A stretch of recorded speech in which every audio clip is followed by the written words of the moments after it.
Hello, this is Johnny from Houston, Texas, also known as Slashtap, and I'm going to present just the collection that I've grown to acquire through playing Yu-Gi-Oh for a few years. I've been playing for on and off for maybe a combined total of 3 years, but as far as playing super competitively, where I'm really consistently winning prizes, less than 1 year.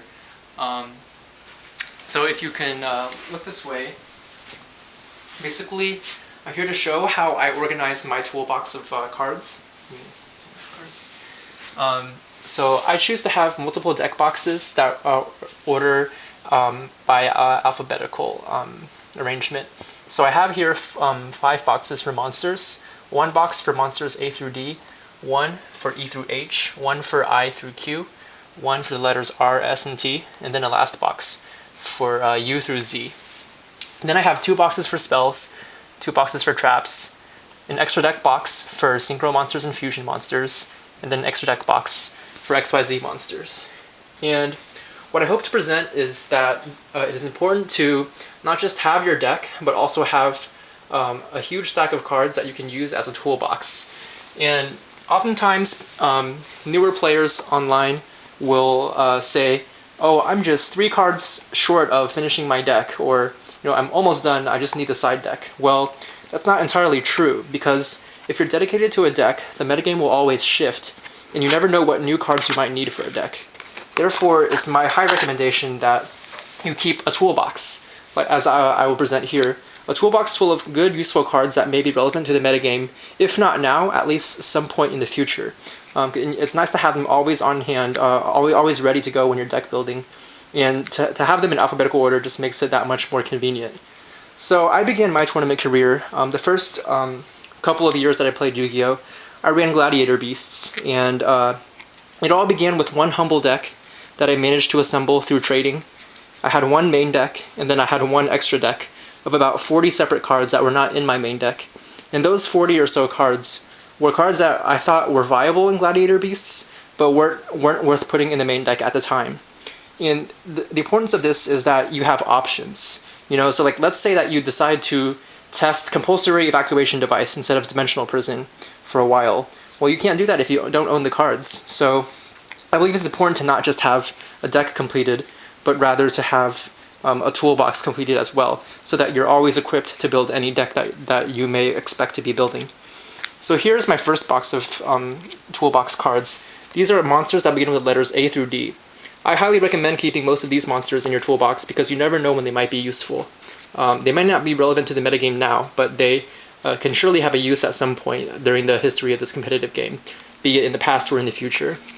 So I have 2 Amazoness Sage, an Armageddon Knight, Battle Fader, a playset of Beast King Barbaros, Blackwing Gale, Bayou, and I have the rest of the Blackwing deck elsewhere. Black Lizard Soldier, of course, 2 Caius, a Celestia, playset of Card Troopers, playset of Common Card Troopers, some Chaos Sorcerers, always good to have, Concentrated Light because you never know when Infernities might become a deck again, Chiron the Mage, a really good tech card from back in the day, worth having in your toolbox, Crusader, Cyber Dragons of course, at least have 1 playset of them, a Dandelion, Dark Arm Dragons, Dark Flare Dragons, of course everyone needs a set of DD Crow, Doom Caliber Knights, Dupe Frogs in case Frogs ever becomes relevant again.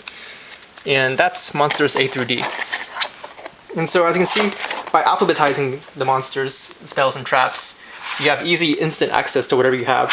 So you never have to wonder, oh, where did my 3rd copy of such and such card go? Well, now you'll always know where it is. So my second box is my monsters that begin with the letter E, all the way through monsters that begin with the letter H. So of course the standard 3 playset of Effect Veiler, Eclipse Wyvern, Inarin, a playset of Electric Virus, Bubble Man, Ice Edge, Wildheart, Voltic, Alias, Ocean, Prisma, Stratos, Fishboard Blaster, in case it ever gets unbanned, Fossil Dynas, Gallus, in case you want to make a Gallus deck, Gemini Imps, Birdman, and then these are the remnants of the Gladiator Beast deck that I used to play. The playset of Hoplomys, 2 Darius, 2 Aquest, 2 Laquari, Retiari, Murmillo, Bestiari, Sekudor, Samnite, Glow Up Bulb, a couple of Gorzes, Hanawada in case you're playing traditional format, or in case burn ever becomes a really serious problem. Honest, got Herald of Creation, and Hand of Six Samurai. That's actually the only samurai card that you'll see in my toolbox because I've never built samurais and I never really intend to. Now, the third box is monsters that begin with the letter I through the letter Q. Now, of course, when we talk about the letter I, you can definitely expect Insector monsters. So you gotta have your playset of Dragonfly, and Centipedes, and Hornets, and Gigamantis, and a playset of Hopper, and your Ladybug, and your and then next, coming up with letter J, you have Jurak Guaiba for dinos and other random decks, Judgment Dragon, Junk Forward for the Gallus decks, Kaiku because you never know when it becomes a good side again, Kinetic Soldiers of course because they will always be relevant side deck cards, Kabazols for the dino players, Lilas, they're splashable, Light Pulsars if you want to make a dragon deck, Mizuki because you never know when zombies are relevant, Tomatoes, Maxi, of course that's always relevant, Marshmallow, Mobius, a Morphing Jar, a Necrogardna, a Necroface, a couple of Grand Moles, Phantom of Chaos.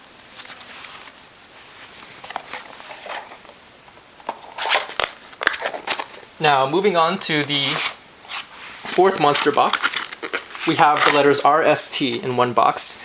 Now, R, S, T is just 3 letters, but I found it necessary to include a box just for the letters R, S, and T because there are so many monsters in this game that begin with the letters R, S, and T. So to start off with the letter R, we have Rescue Rabbits, Reborn Tengus because you never know when they'll go back to 3, Red Ice Darkness Metal Dragon, a bunch of Raikos, they're very splashable cards, Sabersaurus, Scrap Chimera, Sangans, Cephalon, in case you're going to run some crazy Lightsworn deck or a Gallus deck. A playset of Snowman Eater is essential to any player's toolbox.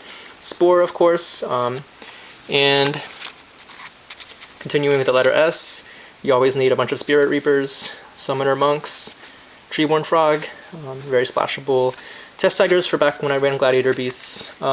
Having the components to a TG deck can prove to be very useful because TGs aren't just good in just TG decks, and also TG will always be a relevant deck no matter how the format changes. So it's nice to just keep TG monsters with you. Thunder Kings, of course, because no matter the format, they will always be somewhat relevant to the metagame. Gotta have your Tur Guides and your Turbus. A couple of Trigodias, Trap Eater. Depending on the format, Trap Eater may or may not be viable as a side deck option. And lastly, I have the letters U through Z in this tiny box here. And very few monsters in the game begin with the letter U through Z. For the most part, we're talking about wind-up monsters. So we have these guys, the wind-up monsters, 3 Magician, a couple of Kittens, 3 Shark, the playset of Rabbit, the playset of Hunter if you want to do the loop build, and a playset of Rat. And so as you can see, like what you find is I like to keep components to all the necessary tier 1 decks as well as a few tier 2 decks. I do keep all the cards that I need to build Dino Rabbit, Chaos Dragon, Insector, Elemental Heroes, Miracle Heroes basically. Because you never know what you might want to play and how the format might shift. And even the slightest shift, a change here and there, perhaps a change in priority ruling, things like that can really influence what deck you play. So it's nice to keep all the tier 1s on hand in case you want to change decks and test against yourself or whatever else. So for spells, I have the Allures, Autonomous Action Unit, A Hero Lives. I keep a lot of Book of Moons because it's always going to be a good card. Charge a Light Brigade. Creature Swap, Chain Strike. I've never run Chain Burn, but you never know. Closed Forest was once a very essential side deck card for Gravekeepers, and you never know when it'll become useful again, especially if MST goes back down to 2 or 1. Dark Hole, of course. DDR, Dark Eruption, Dimension Fusion. I don't keep a lot of banned cards in my toolbox, but just a few. For the most part, my banned cards are in a separate location. Destiny Draw. Keep Dimensional Fissures just because it's a very good side deck card in a lot of decks. Playset of E-Call, Enemy Controller, Chalice. Moving on to the letter F, we have Forbidden Lance, Foolish Burial, Future Fusions, Respites from back when I played Gladiator Beasts, Gladiator Proving Grounds, Gladiator Tamings for whenever Glad Beast might become tier 1 again, Gemini Sparks, a Gold Sark, Heavy Storm, Infinity Launchers, Zectaliburs, because Inzektor's a very good deck, Kaiser Coliseum, pretty useful side in certain formats. Leeching the Light, Billy Brake made this deck card popular. You never know when light decks might become dominant again, so this card might be useful. Limiter Removal, because that card may be quite relevant depending on how well machines are doing in any given format. And so that's the first box of spells. Next we go through spells that begin with the letter M, through spells that begin with the letter Z. So M through Z. We have Magical Stones, because it works in a bunch of different rogue decks, gimmicky decks, Mask Change in case Mask Heroes become good. Keeping Messenger of Peace on hand is really useful, because it, especially in this format, it just addresses Dino Rabbit, and it addresses Chaos Dragon matchups really well. Mind Controls, Miracle Fusions, a couple of Reborns, My Body is a Shield, got to have that playset of MST. Nobleman Cross Out, painful choice. It's never going to come back. It's going to be a ban card forever, but I just stuck it in there for whatever reason. But I do recommend keeping your ban cards elsewhere. A Power Bond, Parallel World Fusion, set of dualities, staple for any toolbox. Avarice, Prohibition, Reinforcement of the Army. Moving along with the letter S, got Scrap Storms, Scrap Yards, Smashings, Recharges, 6 Sam United. Not that I ever plan on building 6 Sams. Got a heavier playset of Super Polys. Swords, System Down, Temple of the Kings, ban card. Twister, Warrior Elimination, Wind Up Factories, Wiseman Chalice. So now proceeding on to the trap lineup, I have 2 boxes for trap cards.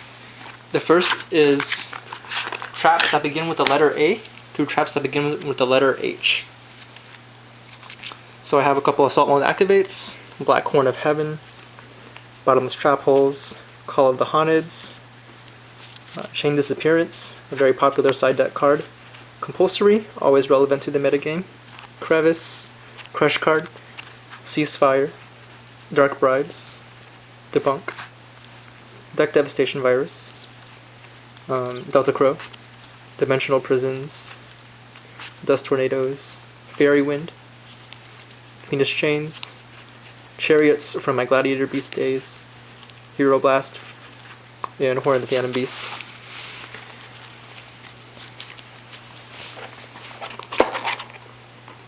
Now the second box of traps contains traps beginning with the letter I through traps beginning with the letter Z. But I do not have traps beginning with the letter I, so it starts with M. Go figure. Magical Cylinder, Magical Explosion, Catastrophes, Macrocosmos, Mask of Restrict, Magic Drain, Mind Crush, Miracle's Wake, Mirror Force, Nordic Relic, Leviathan, Raigeki Breaks, Rivalries, Decrees, Oppressions, Safe Zones,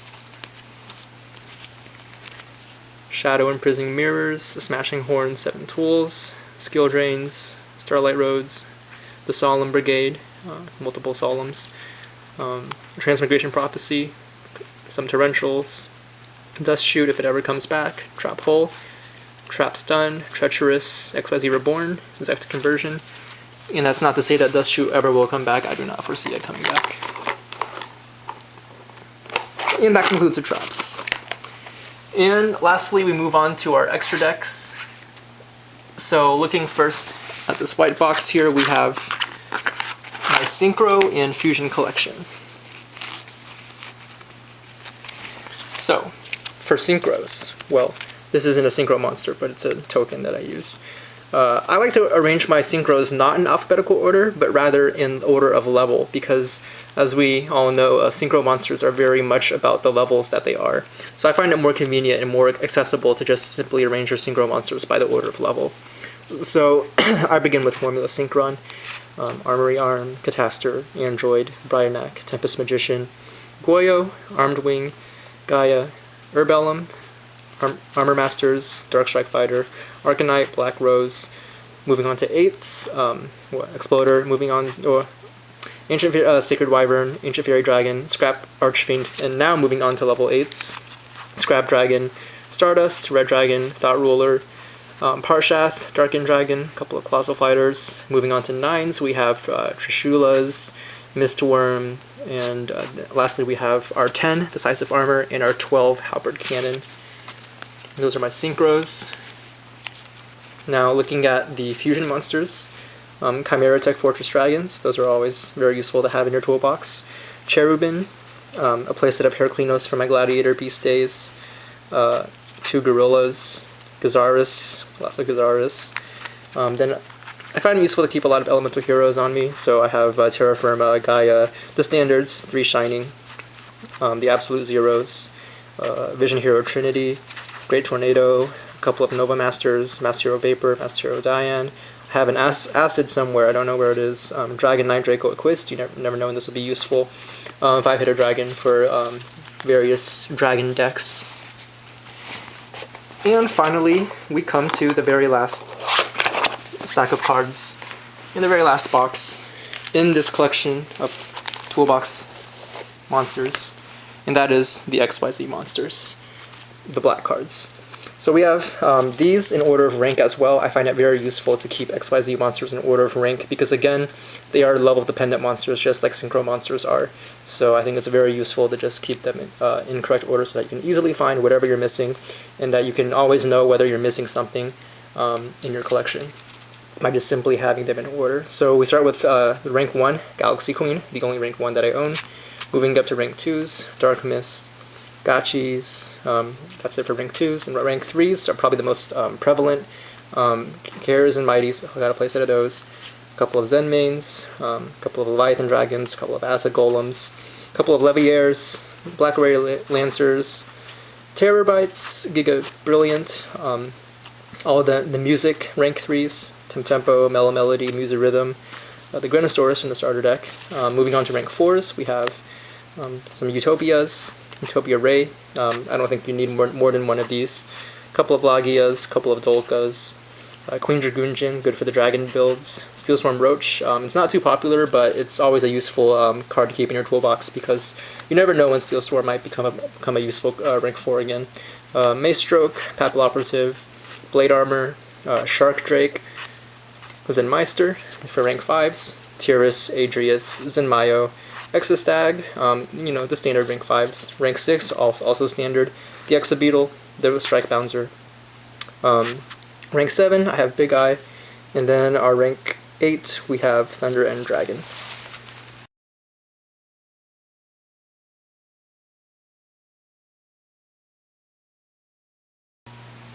Okay, so I've shown you my toolbox collection. What's the take-home message about this?